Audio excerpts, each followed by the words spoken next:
Sir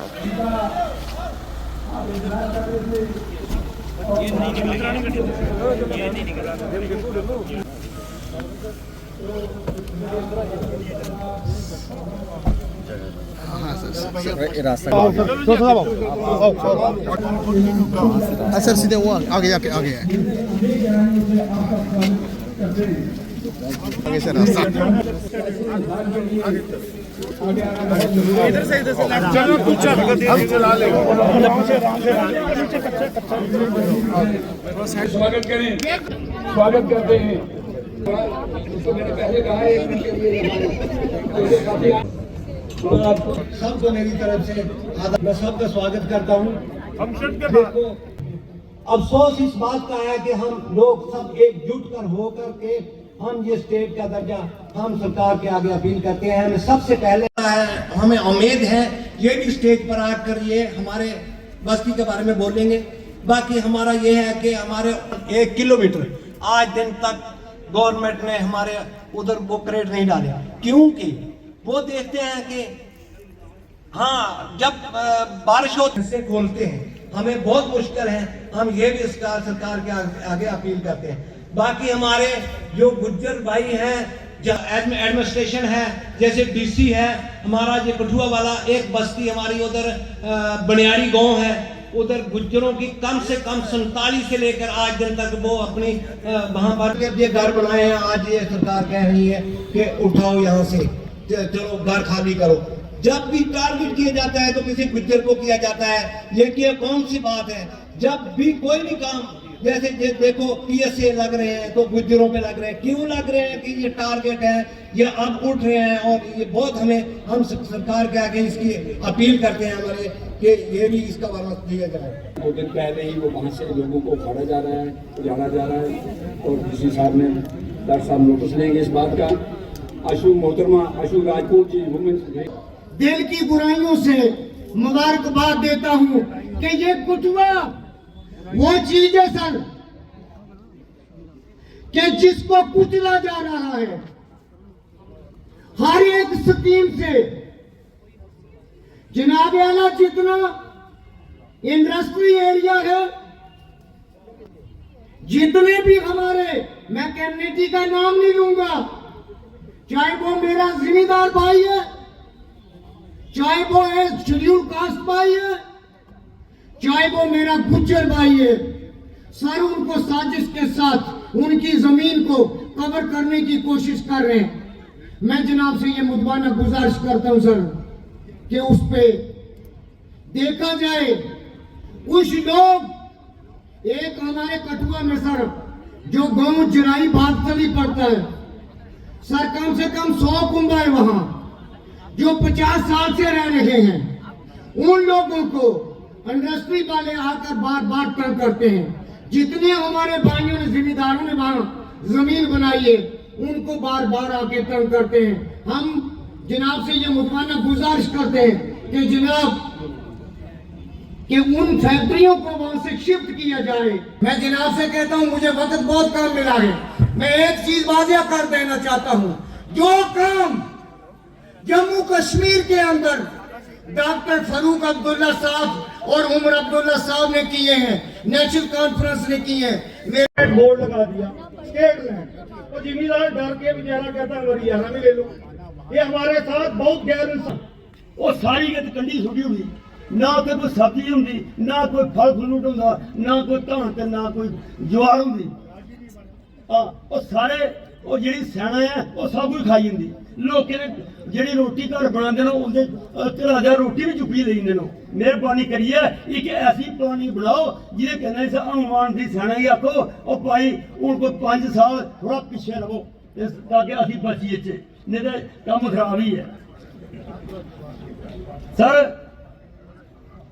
एक अटली to अटली, अटली मोड़ to अटली, जिथे सर 70 साल कोई लोग आजादी ले ले, उतों के पंत मंत्रा जी साढ़े मिनिस्टर ने, चौधरी लाल सिंह जी मिनिस्टर ने, उनके मिसिज उतों की अपने MLA रहे और 2-3 और भी MLA बने बिच।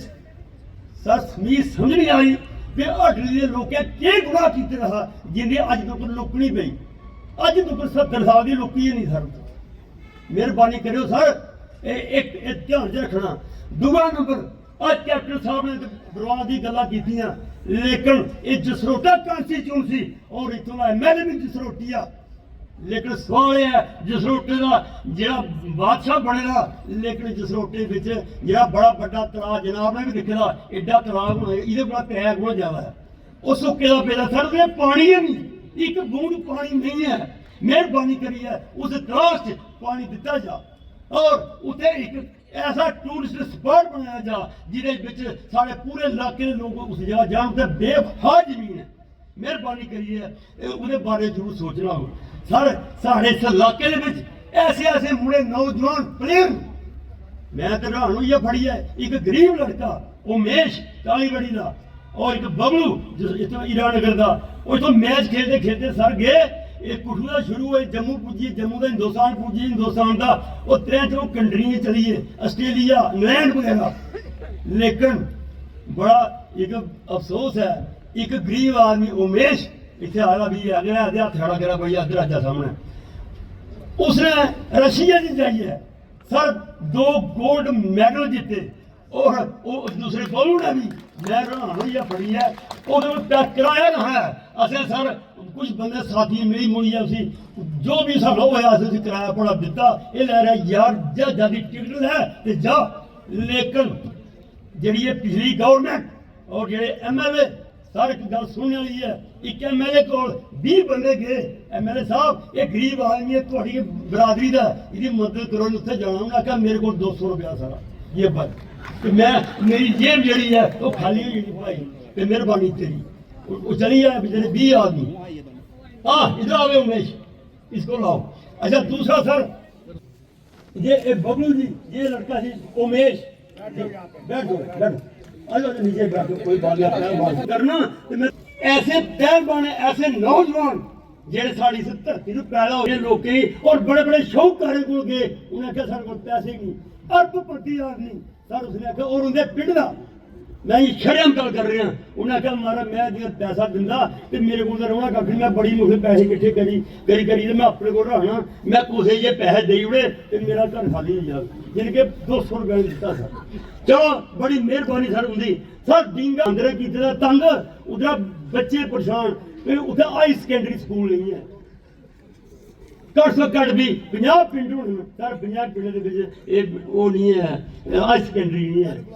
जियां कि जनाब ने एक गल मैं थोड़े बेइये करगा साढ़े ग्रां दे विच सर थोड़ा सब तो पहला टूर जो यूथ प्रेजिडेंट है तुसीं आए थे तुसीं साढ़े ग्रां दे विच गए वो प्रचार जिथे फोटो लगे रहे मेरे फादर साहब उस जनाब ने डील करे गए थे ते उसे तुसें जो कुछ दिता असीं बड़े खुश हैं और अज तक तुहानूं भुल्ल नहीं सकते। लेकिन उत्थे भी एक हाई सेकेंडरी की इन्नी कि जरूरत है वो जनाब भी दस के उत्थे जाइए। सर मुनसिपल कमेटी कठुआ जे तुसीं किते बाजार का दौरा लाओ तो मेरे ख्याल दीवाना कुत्थे लगी दी। गवर्नमेंट ने एक पालिसी बनाई ये मारा सुन लिया तुसीं भी डस्टबीन एक तरह का गंद कड्डिए डस्टबीन च पाना तो उसी आदे भाई असें करोड़ों रुपए अरबां रुपए के डस्टबीन लइए ते पिंडे पिंडे लाई ते गली गली और लेकिन सर वो दूए रोज के भरोइए वो अज तक कोई नहीं चुकदा उत्थे सिर्फ कीड़े पेइए उन्हें डस्टबीन च है ना ये हालत हुई। और भगवान बचा करोड़ों अरबां रुपए उसका नुकसान क्यों किया गया, क्या गरीबी नहीं बंडी जाते ये तो हालत है सर। और इन्हें कन्नै कुछ ऐसे ऐसे मुलाजिम जे बेचारे डेली वेजर एक पक्का मुलाजिम होंदा वो जिसलै रिटायर होंदा वो 40 लाख 50 लाख लेइयै घरे जंदा ते एक जेह्ड़ा मुलाजिम जेह्ड़ा स्हेई कम्म करदा चाहे वो पुलिस बिच है चाहे वो एनिमल हस्बेंडरी बिच है चाहे वो रेवन्यू बिच है जां PHE बिच है।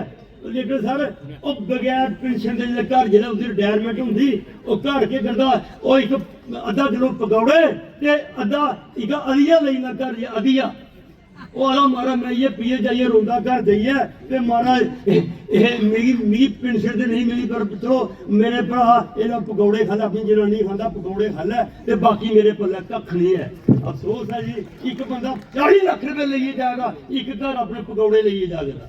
सर इसके बारे बड़ा कुछ सोचना हो आज किसी दिखे ना हाँ इधर ना सानू पता हिंदू कौन है मुसलमान कौन है असी सारे इको गए भरा वो असी पट्ठे लाने ये चार दिन असी पैसे पट्टने वो सर मीर समझ नहीं आई कि हो ही गया यार ये इसे बारी होया कोई 6 महीने अंदर अंदर कोई बीमारी आई कोई ये बीमारी पता नहीं कुत्थों उठी आई इस बीमारी को सर नहीं पता तुसें जेड़ा इत्थे लैक्चर देना या जी गल करनी है चाहे किसी की भी और हर आदमी की गल सर करनी हो ऐसी गल करना भी जी जिंदगी बिच मुड़िया लफ्ज में खत्म हो गया सर इतने साढ़े बिच एक थोड़े बड़े पुराने साथी रजिंदर जिसी गलांदे न यालम रजिंदर यालम थोड़े साथी थे वो भी अज वो बैठे ये थोड़ा पिछे हुई क्योंकि इं नहीं सांभ्या कुछ लोकें वास्ते बिच परेशानी आई तो बेचारे अज वो बैठे मैं दिखे करना मेरा भी थोड़ा भी थोड़े गल्लां लभे दी मैं जनाब सुनाई दी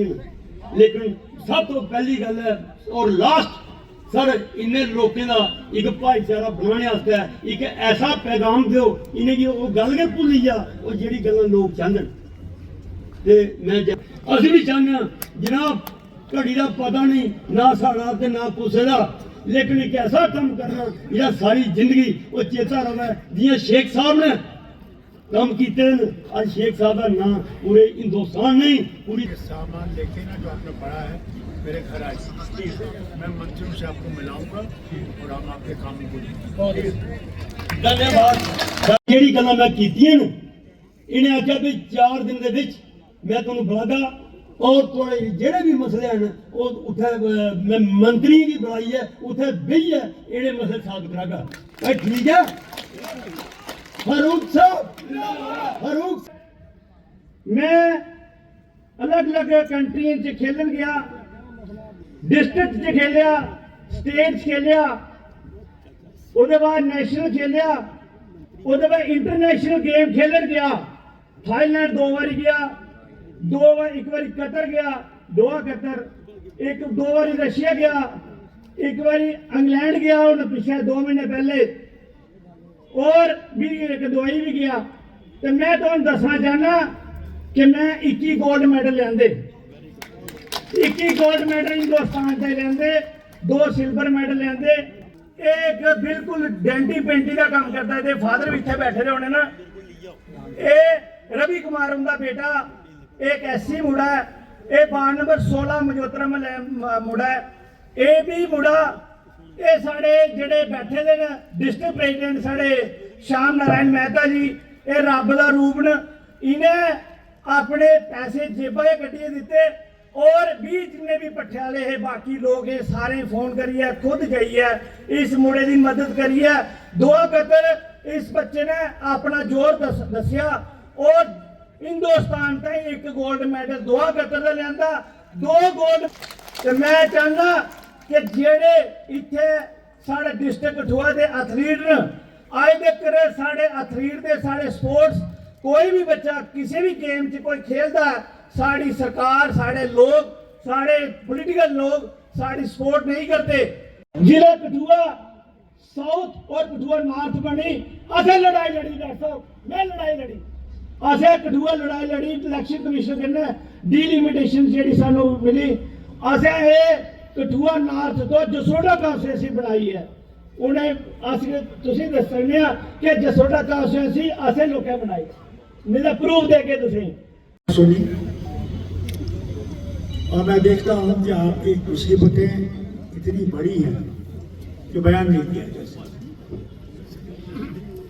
हर तरफ से मैं देखता हूं मायूसी। उम्मीदें हैं कि आपकी मुश्किलें दूर हो जाएंगी मगर 2 चीजें याद रखें, एक सब्र और उस जो हमने जिसने हमें पैदा किया है उसमें भरोसा रखें। उसी ने हमें ताकत बख्शी लोगों के मुश्किलों को कम करने की। हमने नफरत नहीं फैलाई, हमने ये नहीं कहा कि हिंदू खतरे में है मुसलमान खतरे में, हमने कभी ये नहीं मगर क्या कहा जिन लोगों को आपने वोट दिए उन्हें आपको वोट दिए इसीलिए ना वो कहते रहे आपको कि आप खतरे में हैं, आपको दोनों ने खतरे में डाल 10 साल से आपकी हुकूमत कर रहे हैं वो एक प्राइमरी हेल्थ सेंटर नहीं बना सकता, आपको पानी नहीं दे सकता। मुझे याद है जब ये रावी का डैम बना तो शेख साहब ने इजाजत दी उनको बनाने की कि ये बराज बनाएंगे, जिस बराज से आपके कंडी का इलाका आबाद होगा, पानी आएगा आपके, और आपके खेत जो बेकार हैं वो सोना उगाने लगे। मैं कई दफ़ा खुद मुख्यमंत्री था, बादल साहब से मिला, पंजाब की हुकूमत से मिला कि आपने जो वादा किया है उसको पूरा कीजिए। फिर जो आज की हुकूमत है उनने कहा कि बहुत जल्दी ये बनेगा। आज तक उसका एक पत्थर भी नहीं लगा है इतने सालों में कि आपको पानी मिले, और पानी है हमारे पास, वो डैम भरा हुआ है, मगर किसी ने इसकी तरफ तवज्जो नहीं दी। कैसे बनेगा? आपके यहाँ डॉक्टरों की कमी है इस रियासत में, 600 डॉक्टर चाहिए, नर्सें चाहिए, पैरामेडिकल स्टाफ चाहिए, टीचर चाहिए। हमारे पास ये सब है, मगर लगाने वाला कोई नहीं था। बाहर के लोगों को ढूंढते हैं, डोगरे को नहीं ढूंढते। जो पढ़ा लिखा है, तालीम पाई है, उसको घर में बिठा दिया है, उसको दवाइयों का असर डाल दिया है, हेरोइन बिक रही है, बेचने वाले भी हम ही लोग हैं, खाने वाले भी हम ही लोग हैं। ये नहीं देखा कि पूरी कौम जो है वो खत्म हो जाएगी, नहीं देखा इसकी तरफ। इसको ठीक करना है। आपके सदर ने सारी चीज़ें यहाँ रख दी, कई चीज़ें नहीं रख सके क्योंकि वक्त कम था। मैंने उनसे कहा आप जम्मू आइए, जम्मू में आपको मंत्रियों से बिठाऊंगा और हम जितनी जल्दी हो सके आपकी मुश्किलात को कम करेंगे। इसमें शक नहीं है कि स्टेट हुक में जब तक वो नहीं आता कई चीज़ें हम नहीं कर सकते, मगर वो भी जल्दी आ जाएंगे। हमें सिर्फ ये उम्मीद रखनी चाहिए कि जब काम करोगे उस पर ईमानदारी से काम करो। ये ना हो कि जहाँ तुमने सीमेंट लगाना है वहाँ तुम रेत लगा रहे हो, तो उसमें भी हमने देखा बेईमानी है। आजकल इतना वो करप्शन हो गया है, हर चीज़ पे पैसा पैसा पैसा पैसा, जैसे कि पैसा हमें भगवान के पास पहुंच जाएगा। भगवान के पास तभी वो कहते हैं स्वर्ग मिलेगा। स्वर्ग कभी तब तक नहीं मिलेगा जब तक कि आप अच्छे काम नहीं करेंगे। और सबसे बड़ा काम ये है कि हम भाईचारा रखें। पैदा करने वाला तो भगवान ही है ना, उसको आप खुदा कहें, भगवान कहें, भाई गुरु कहें, जो आपकी मर्जी कहें। ताकत तो वही है, वही सूरज को चमकाता है, वही चांद को रोशनी दिलवाता है, वही आपके घर को चलाता है, आपको दिखता नहीं है। ताकत वो है, उस ताकत को हम भूल गए हैं। हमने दौलत को ताकत बना दिया है। झुकना है तो सिर्फ भगवान के सामने झुको, अल्लाह के सामने झुको, इंसान के सामने कभी मत झुको।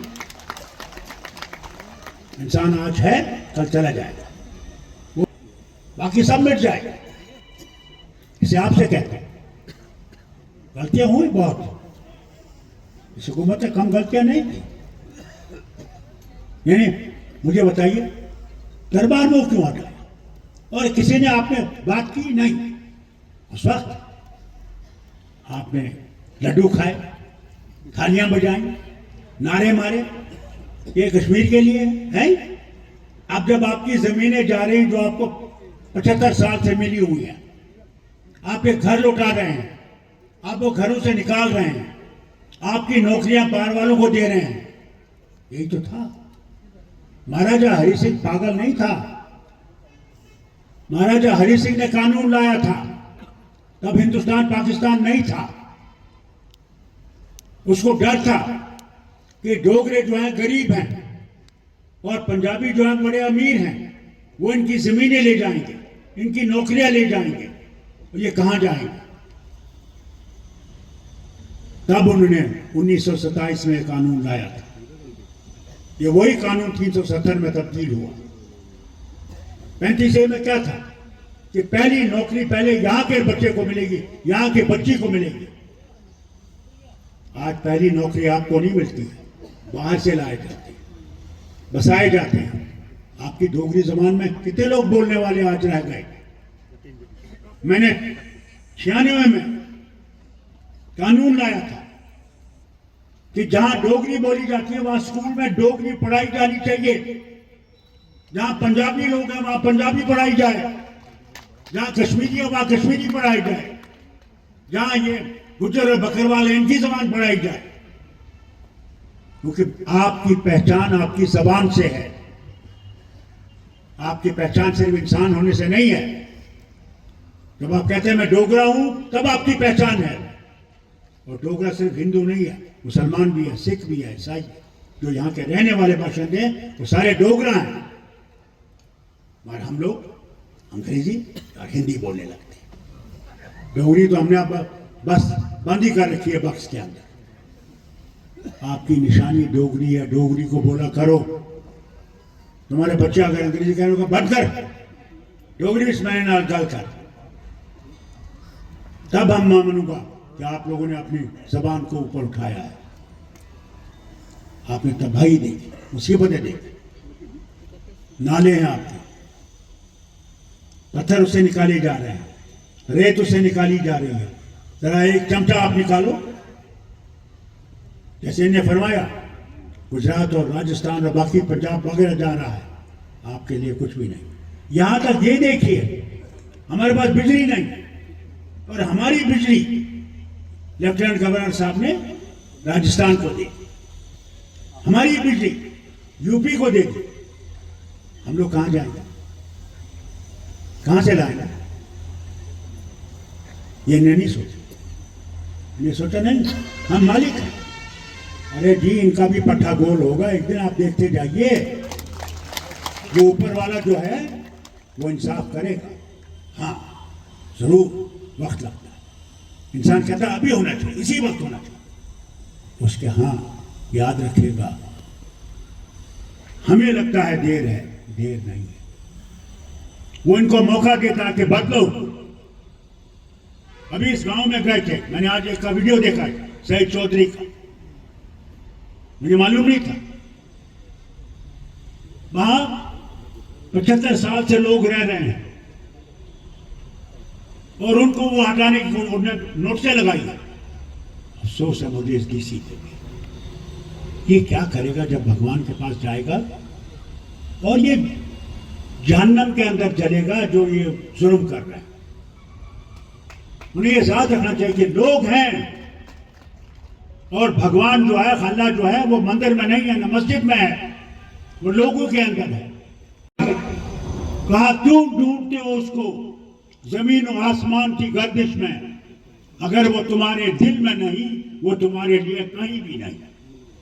इसे उस भगवान को अपने दिल में बसाओ।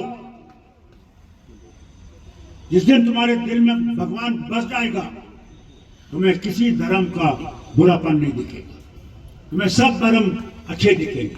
इंसान बुरा है, धर्म बुरा नहीं है, ये याद रखिएगा। हम हैं जिन्होंने धर्मों को खराब किया, जिन्होंने धर्मों को अपने लिए इस्तेमाल किया और जनता का बेड़ा गर्क किया। इसे आपसे कहता हूं, भाईचारे में रहेंगे तो ऊपर वाला हमारी मदद करेगा, भाईचारे में नहीं रहेंगे तो ऊपर वाला हमारी कभी मदद नहीं करेगा। मैं हर जगह ये कहता हूं, अगर फारूक अब्दुल्ला जवाहरलाल नेहरू के घर में पैदा होता, मैं कश्मीरी पंडित होता। और अगर भगवान ने इंदिरा गांधी को मेरे घर में पैदा किया था, मेरे बाप के संतान में, तो वो मुसलमान होता। और फैसला किसने किया? उसने, जो हम सबका मालिक है। उसने संतान दी, कई जगहों पे संतान ही नहीं दी। इसे याद रखिएगा, ये जो हमें लड़ाइयां कर रहे हैं, हमें झगड़े करते हैं, उनसे कहिए जरा अपने दिल को टटोलो, अपने धर्म को टटोलो। क्या उस धर्म में ये लिखा हुआ है? इसलिए अगर हमने आगे चलना है, अपनी मुसीबतें दूर करनी है, आपकी कम मुसीबतें नहीं है, जैसे इन्हें बयान किया, कम ही चीजें स्टेज पे बता सके। हर घर में मुश्किल है, हर घर में महंगाई आसमान से बात कर रही है। आप देखिए खाने के तेल की कीमत क्या है।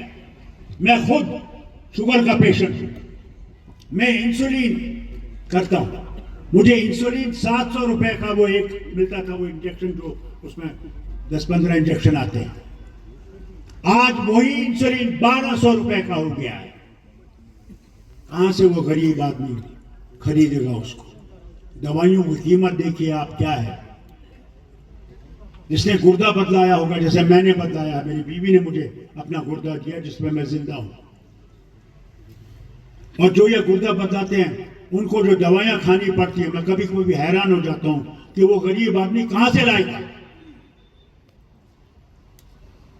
हर तरफ से लोग जुल्म से नीचे गिर गए। ये बच्चे देखिए अभी आपके सामने आए, हिंदुस्तान को 4 चांद लगाए इन्होंने। कोई मखौल नहीं है, मगर पूछिए आज इनका हाल क्या है। क्या ये नहीं सोचते होंगे दिल में कि हमने वतन के लिए इतना किया और ये वतन हमारे लिए कुछ नहीं कर रहा? नहीं सोचते होंगे। आज जय माता की जय माता, मगर दिल में से पूछिए ना कि तुम पे क्या छुरियां नहीं चलती होंगी, तुम्हारे घर वालों पर नहीं होगा। इन चीजों को देखना बहुत जरूरी है, इन चीजों पे काम करना जरूरी है। हमने नफरतें नहीं कायम करनी, हमने झगड़े कायम नहीं करने। मैं आपके एमएलए से कहता हूं, जो आपके यहां बीजेपी के एमएलए हैं, ये सरकार सबके लिए है। इस सरकार में मैं भी सरकार में था, मैंने कभी फर्क नहीं किया। चमनलाल जी आते थे मेरे पास, चुनीलाल जी आते थे मेरे पास, मैं पहले इनका काम देखता था कि इनको ये ना लगे क्योंकि मैं मुसलमान हूं और कश्मीर से हूं कि मैं इनसे पर्दा रखूंगा, इनसे दूर रखूंगा, इनके काम नहीं करूंगा। मैं सोचता था जब भगवान ने ये कुर्सी दी है, ये सबके लिए दी है। जिसे तुम्हें वोट नहीं दिया उसके लिए भी है। आपसे कहता हूं, कभी ये मत सोचिएगा कि आपने नेशनल कॉन्फ्रेंस को वोट नहीं दिया, इसे नेशनल कॉन्फ्रेंस आपकी तरफ देखेंगे नहीं। मैंने आपकी तरफ नहीं देखना, मैंने उसकी तरफ देखना जिसने मुझे पैदा किया है, जिसके सामने मैंने जाना है। मुझे पूछेगा वहां, वो कहेगा बोल मैंने तुझे इस कुर्सी पे बिठाया था, तूने मेरे लोगों से इंसाफ किया या नहीं किया?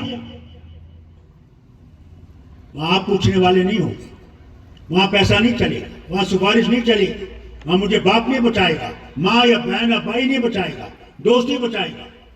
वहां मैंने जो किया होगा वही बचाएगा। इसलिए आप सबसे कहता हूं, कभी मत सोचिएगा नेशनल कॉन्फ्रेंस है, इसे आपके लिए जगह नहीं है। जैसे हर बात कहते हैं, एक आंख जम्मू है और एक आंख कश्मीर है। अगर एक आंख भी बैठ जाती है तो क्या दिखता ठीक है? इसलिए अगर इस रियासत को बनाना है, हम सब ने, वो हिंदू हो, मुसलमान हो, सिख, ईसाई हो, गुजर हो, बकरवाल हो, कोई भी हो, हम सब ने इकट्ठे इस रियासत को बनाना है। मैं कहता हूं, जैसे इन्हें फरमाया, अगर आपके गांव में पानी आएगा, क्या वो सिर्फ एक घर के लिए आएगा, एक धर्म के लिए आएगा? अगर आपके यहां सड़क बनेगी, स्कूल बनेगा, जैसे इन्हें फरमाया कि वहां हाई स्कूल बनाना है, हायर सेकेंडरी करना है, क्या वो सिर्फ एक मजहब के लिए होगा? वो सबके लिए होगा। मैं जिस स्कूल में पढ़ा था वो ईसाइयों का स्कूल था, उसमें सारे उस्ताद जो थे वो हिंदू थे। एक उस्ताद जो था उसमें वो आरएसएस का था। सामने हमारे कहा, मेरा बाप वजीर आजम था, कहा मैं आरएसएस का हूं, मगर इस स्कूल के गेट के बाहर अंदर मैं आपका बाप हूं, और मैंने आपको, जिस तरह मैं अपने बच्चे को पढ़ाऊंगा वैसे मैंने आपका ख्याल रखना है। ये थे हमारे टीचर। मुझे एक दिन अंग्रेजी में मैंने गलती की, मैं 10वीं जमात में पढ़ता था, ऐसा थप्पड़ मारा मुझे उस टीचर ने कि मेरी गर्दन ही इधर को हो गई। जब घर पहुंचा, साइकिल पे हम जाते थे, हम गाड़ियों में नहीं जाते थे, बाप ने साइकिल दी थी, साइकिल पे जाया करो, साइकिल पे आया करो। मेरा बाप बाग में बैठा था, जो मैंने बाप को देखा, मैंने मार गया था। मेरे बाप ने सबसे ज्यादा मार मुझे ही दी, मेरी गलतियों पे। मैंने कहा उसने तो मुझे एक ही थप्पड़ मारा था, ये तो मेरे पास मार ही डाला। मैंने कहा आओ चाय पियो। मैंने 11 लकीरें मारी। मैंने कहा भगवान रहम करना, आप मेरे बाप से मुझे बचाना। पहुंचा तो यूं मैं चल रहा कि मेरा गाल ना देखा। मैंने क्या हुआ ये? मैंने कहा पापा मैंने गलती की थी। तो उस्ताद ने मुझे थप्पड़ मारा। उसी वक्त मेरे बाप ने सेक्रेटरी रैना को बुलाया, कहा खत लिखो। और प्रिंसिपल को खत लिखा। मैं और कहा कि मैं इतना शुक्रगुजार हूं आपका, आपके टीचर का। उसने ये नहीं देखा ये वजीर आजम का बच्चा है, उसने देखा ये लड़का है जिसने गलती की है, इसी गलती को ठीक करना है। भाई साहब, आज अगर उस्ताद या उस्तानी बच्ची और बच्चे को थप्पड़ मारेगी, वो बेचारी जेल में होगी। ये हो गया हमारी हम लोग सबसे ज्यादा उस्ताद की इज्जत थी। भगवान के बाद उस्ताद को माना जाता था। आज कहाँ है वो इज्जत? आज कोई बुजुर्ग को सलाम करता है? बाकी अगर सिगरेट होगा तो वहां उसके मुंह पे फेंकेगा। ये हाल आ गया। और ये जो बड़ा आ गई ना ये मोबाइल, पूछो ही मैं इस पे क्या करने दिखाती। और माँ बाप को पता ही नहीं है कि मेरा बच्चा और बच्ची कहाँ है। और फिर हम समझते हैं कि हम भारत बनाएंगे। भारत बनाओगे तब जब पहले अपने खानदान को ठीक करोगे, उनको अच्छी बातें सिखाओगे। आज तो ये हो गया है, आज तो जनाब गलती पे भी रोक दूसरे पे करता है। इन चीजों को जब तक आप लोग ठीक नहीं करोगे, आपकी रियासत और आपका वतन कभी आगे नहीं बढ़ेगा। काम होंगे, सड़कें बनेंगी, पानी आएगा, अस्पताल और स्कूल बनेंगे, कॉलेज बनेंगे। अपने अंदर उसका डर पैदा कीजिए जो हमारा भगवान है। जब तक उसका डर आपके अंदर पैदा नहीं होगा, आप कभी भी स्वर्ग की तरफ नहीं जा सकते। क्या आपने बहुत अच्छी बातें अपनी मुश्किलें सुना। कौन सुनने वाला था पहले? कौन था? सवाल ही नहीं। अरे आप डीसी साहब की बात करते हैं, छोटा चपरासी जो वहां था वो कह रहा है उधर चल, उधर बैठ। आज आपकी हुकूमत है, ये मेरी हुकूमत नहीं है, ये आपकी है। आप मालिक हो, ये याद रखना। और मालिक नहीं है, आप मालिक हो इस रियासत के। अपना हक मांगना कोई गलत बात नहीं है। यही है आजादी। हिंदुस्तान की आजादी का मकसद यही था। अंग्रेजों को निकालना ही नहीं था, सिर्फ ये था कि हर एक को अपना हक मिले। वो गरीब हो, अमीर हो, कोई भी हो, दलित हो, हर एक को हक मिले। मगर हम लोग भूल गए। हम लोग वक्त के साथ बदलते थे। जब मुसीबत आती तब याद करते, किसे जमीन दी। जब वोट आता है तब आपको वो याद नहीं आता। इससे आप पंचायत के इलेक्शन आने वाले हैं, मैं आपसे इल्तिजा करता हूं, मेहरबानी करके ईमानदार पंचों को आगे लाइए। हमारी बहनों से कहता हूं, बार बार मैं उनसे कहता हूं कि 33% आपकी रिजर्वेशन है, शेड्यूल्ड ट्राइब की रिजर्वेशन है, ओबीसी की रिजर्वेशन है, शेड्यूल्ड कास्ट की रिजर्वेशन है। मेहरबानी करके उनमें अच्छे पढ़े लिखे लोगों को आगे लाइए कि जो लोगों के काम करें।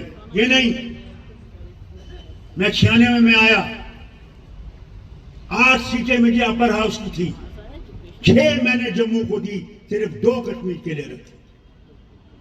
और एक आदमी के जब मैं घर गया जिसको मैंने एमएलसी बनाया था, मैं देखता हूं सड़क भी उसी के घर की तरफ जा रही, पानी भी उसी के घर की तरफ, बिजली भी उसी के घर से। उसने कहा पहले मैं अपना घर ठीक कर लूं, फिर देखेंगे लोग।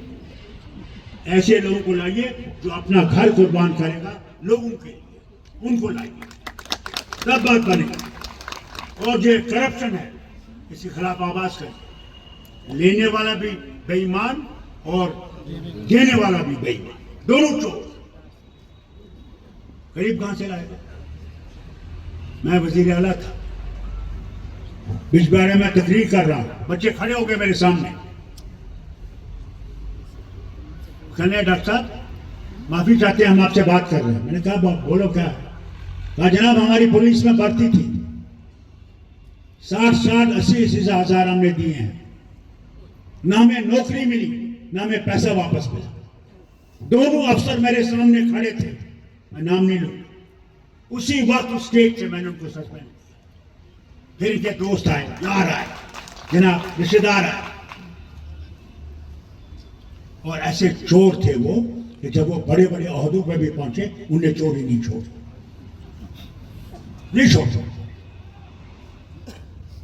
और हम लोग चुपचाप देते। और मैं आपके जमात के लोगों से कहना चाहता हूं, खबरदार, मैंने अगर ये शिकायत सुनी कि किसी भी हमारे नेता ने पैसा लिया हो किसी चीज के लिए, मैं उसी वक्त उसको पोस्ट से बाहर निकाल दूंगा और उस पर केस चलाऊंगा। तब ये जमात चलेगी जब हम ईमानदारी और डरेंगे खुदा से। इंसान से हमें डरना नहीं, हमें उससे डरना जिसके पास हमने जाना है। बहनों से कहूंगा, तुम्हें अपनी इज्जत की ख्याल रखना है। समझो ये मर्द बड़ा बदमाश है। मैं ईमानदारी से आपसे कहता हूं, कई ऐसे लोग हरामी हैं जो कहते हैं पहले कच्छा उतारो फिर हम तुम्हारा कुछ काम करेंगे। जैसे उसके घर में बहन नहीं है, मां नहीं है, बीवी नहीं है। मैंने ये भी देखा है। आपसे कहता हूं, अपनी माओ बहनों की इज्जत करो, उनकी इज्जत को पकड़ो, उनकी इज्जत को बचाओ, नहीं तो देश महान नहीं बनेगा, कभी महान नहीं बनेगा। इसे इस चीज की तरफ देखो और भगवान से कहो, अल्लाह से कहो कि हमारे काम आसान करे, हमारी मुश्किलें कम करे और हम भाईचारे में रहें। यही सबसे बड़ी चीज है। इंसान क्या चाहता है कि वो 2 रोटी इज्जत ही खाए, उसके बच्चों को इज्जत से पढ़ा सके, उनके बच्चों को इज्जत से नौकरी मिले, कल वो शादी करें, आबाद रहें। माँ बाप ये नहीं चाहता कि बाप उसका पैसा वो मुझे दे, कभी नहीं। मैं भी बाप, मैं सिर्फ अपनी बेटियों की इज्जत चाहता हूं, उनकी खुशी देखना चाहता हूं, उनके बच्चों की खुशी देखना चाहता हूं। ये हर बाप चाहता है। मैंने ऐसे भी लोग देखे हैं जो ही बाप सारे जायदाद उनके ऊपर लिख देते हैं, उसको वृद्ध आश्रम में पहुंचा देते हैं, बूढ़ों के आश्रम में पहुंचा उसको तो भूल जाते हैं। मैं कभी नहीं भूलूंगा भैया, आप लोग सुनो। एक दफा एक बहुत अमीर दिल्ली की खानदान, बाप मर गया, उसका एक बेटा था और उसकी बहू थी और माँ थी। माँ से कहा, माँ चलो पिताजी के लिए हम मांगेंगे वैष्णो माता में। वैष्णो माता ले गए, वापस आए तो एक घर में रखा, कहा माँ हम अभी आएंगे, हमने ये ले लेंगे कोई बादाम ये जो हमने देना होता है फिर लोगों को कि प्रसाद है, ये हम लाएंगे, तुम यहीं रहो। 12 बजे तक जब वो बेटा और बहू नहीं आए तो माँ ने पूछा वहां जो वो आदमी था कि मेरा बेटा और बहू नहीं आए, क्या हुआ? कह लगे, माँ अब तूने यही रहना है। मतलब मैंने यही रहना है? कहा उन्होंने आपका पैसा दे रखा है कि आप सारी जिंदगी, जब तक आपकी जिंदगी है वो आपका पैसा देते रहेंगे, हम आपका ख्याल रखेंगे। माँ के पास कोई पैसा नहीं था, एक कड़ा था।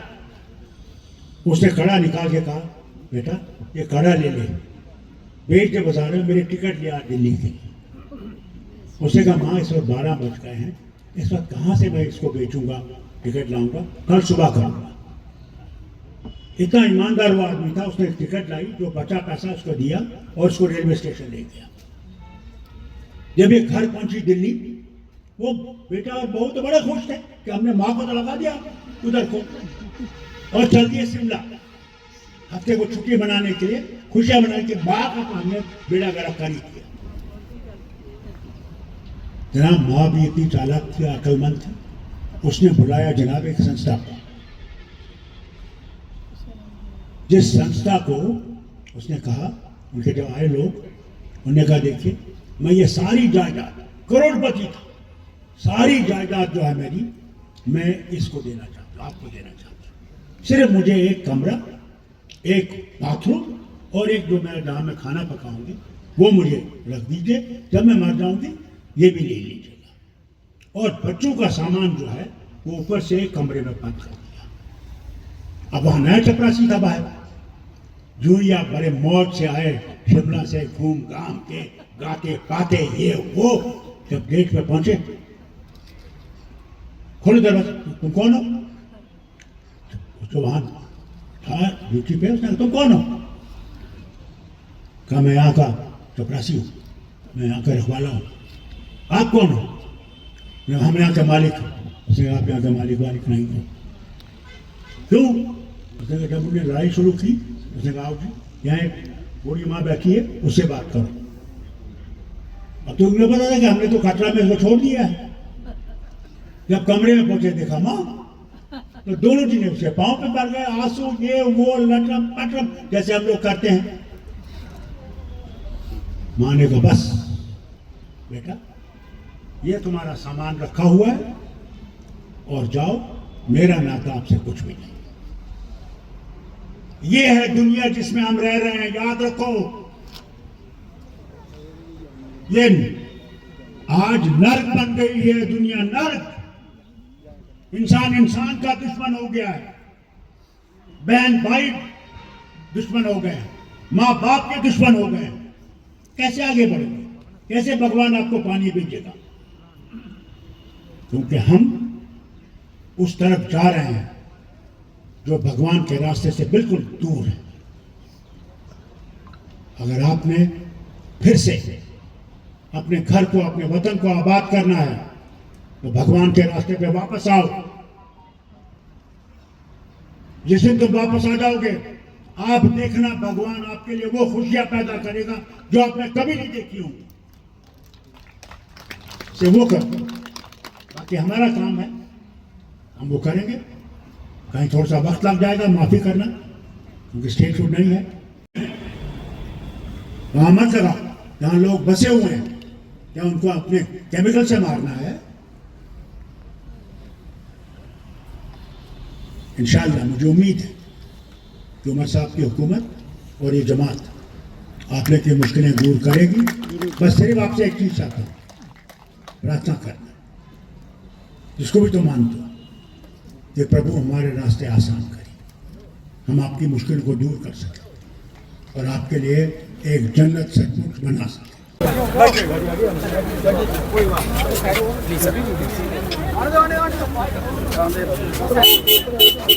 प्लीज